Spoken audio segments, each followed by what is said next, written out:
Hello everybody, welcome back to the channel. This is MTG Ghoul Dude, and today we're going to be going back into the series of Digging Up the Past. And today it looks like we're going into Mirrodin with the Digging Up the Past series. If you're new to the channel, this is your first time, Digging Up the Past is a series I started with the channel, for the channel, that we go through Magic's history from alpha to the current sets, and we unpack whatever zombies we may or may not have seen or know about. So, a little bit about the Mirridon block. It was the first set. Mirrodin itself was the first set in the block. It was released in October 2003. The pre-release for it was September 20th and 21st in 2003. It introduced a new artifact subtype in equipment with the accompanying keyword equip. So, let's see what this artifact-based land had to offer our zombie tribe. And first we're going to start out with Nim Replica. For 3, you get a 3/1 and it has the ability 2 and a black, sacrifice Nim Replica.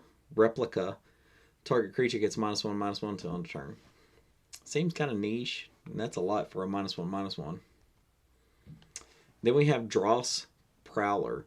For 2 and a black, it's a 2/1. It has fear. It's a zombie with fear, and that art is... It's like it's got exhaust ports on its back.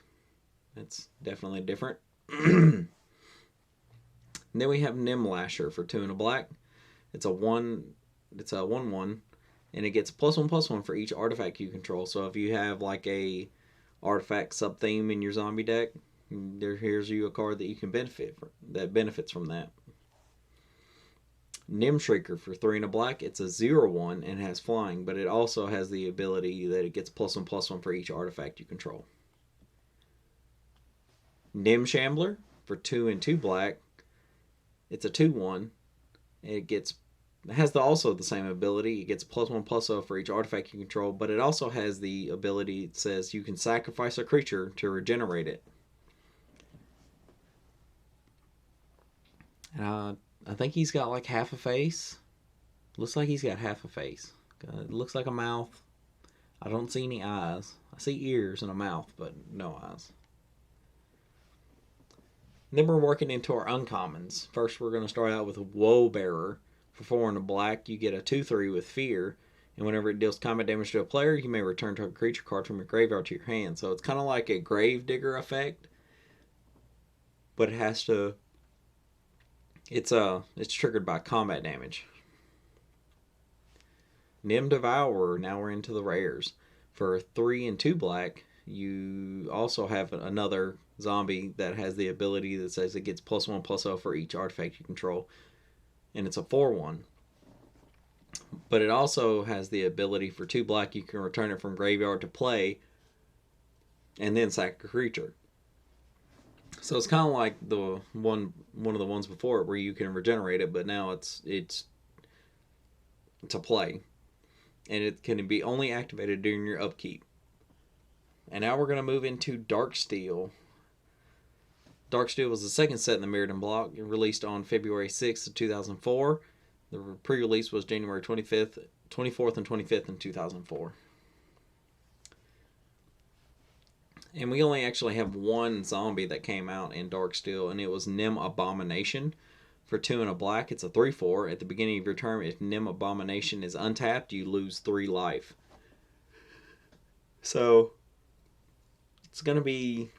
It's an interesting one. I don't know if there's any playability for this one, unless you're like really trying to get your life total low so you can do any kind of shenanigans with it. And now on to Fifth Dawn. Fifth Dawn was the last... Ooh, hold on now. It was the last set in the Mirrodin block. I don't have any interesting factoids or anything about this set. It was just another one of those sets.